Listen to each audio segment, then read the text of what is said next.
Police ચોકી regular રહે તો એનો મોટો વડનગરમાં ફાયદો થાય. કોલે 3 રસ્તા પરિવાર જેવું જ છે. નાના મોટા કોઈ પણ પ્રશ્ન બને તો સામાજિક આગેવાનીનું નિરાકરણ આવી જાય અને પોલીસ સ્ટેશનમાં તો પૂરો સહયોગ છે. સ્ટાફ પણ સારો છે. તો ડીવાયએસપી સાહેબ સુધી અમે જઈએ તો ફોન કર્યો હોય કંઈ કામ તો એ પણ તરત ફોન એમનો પડે.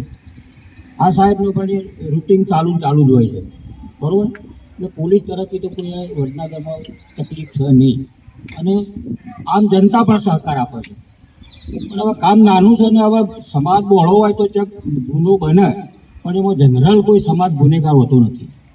અને હવે તો શિક્ષણ તરફ લોકો વળ્યા છે અને શિક્ષણ વગર કોઈનો ઉદ્ધાર નહીં.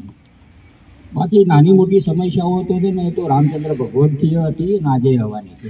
સંપૂર્ણ કદી થવાનું કાંઈ રોમરાજ નથી.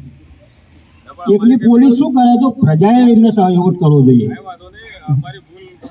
ના નથી સાહેબ. જો વડનગરમાં ઘણું સારું છે. મોદી સાહેબના આયા પછી તો ઘણું બધું સારું છે અને કોર્પોરેટરોની પણ કામગીરી સારી છે.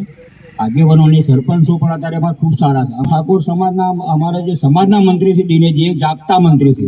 રાત્રે ફોન કરો હોય મને કરો તો હું એમ જ કહ્યું મંત્રીને ફોન કરો તો અત્યારે તો એનો સમાધાન કોઈ પણ વસ્તુ કરી શકે છે. એટલે કોર્પોરેટરો પણ જાગતા છે, સરપંચો પણ જાગતા છે, સામાજિક આગેવાનો જાગતા છે, પોલીસે જાગતી છે. એટલે પહેલાં તો અમે તમારો પોલીસનો પણ ખૂબ આભાર માનીએ છીએ. દારૂ બાબતની અંદર ધ્યાનમાં લેવાની જરૂર છે કે નાની ઉંમરના છોકરાઓ દારૂ પીધી અને ખરેખર મરવા લાગ્યા છે.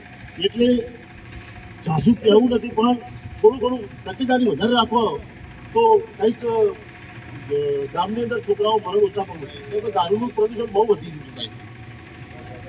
એટલે ખાસ અમારા સાહેબશ્રીને ધ્યાનમાં લઈ અને સાહેબ ખાસ કાળજી રાખજો. આજે વડનગર ખાતે લોકદરબાર યોજવામાં આવ્યો તો શું કહેશો?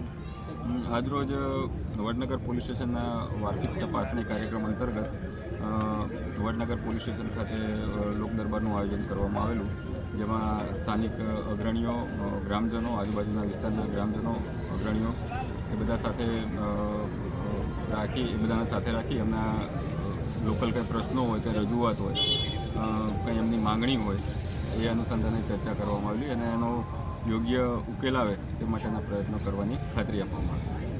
ખાસ કરીને સાહેબ પોલીસ ચોકી નવી બનાવવા બાબતે જે રજૂઆત કરવામાં આવી એ બાબતે આપ શું કહેશો? પોલીસ ચોકીનું બિલ્ડિંગ જે છે એ જર્જરિત અને જૂનું થઈ ગયેલું છે.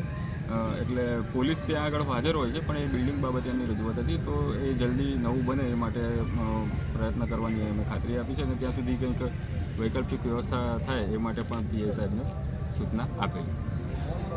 ઓકે.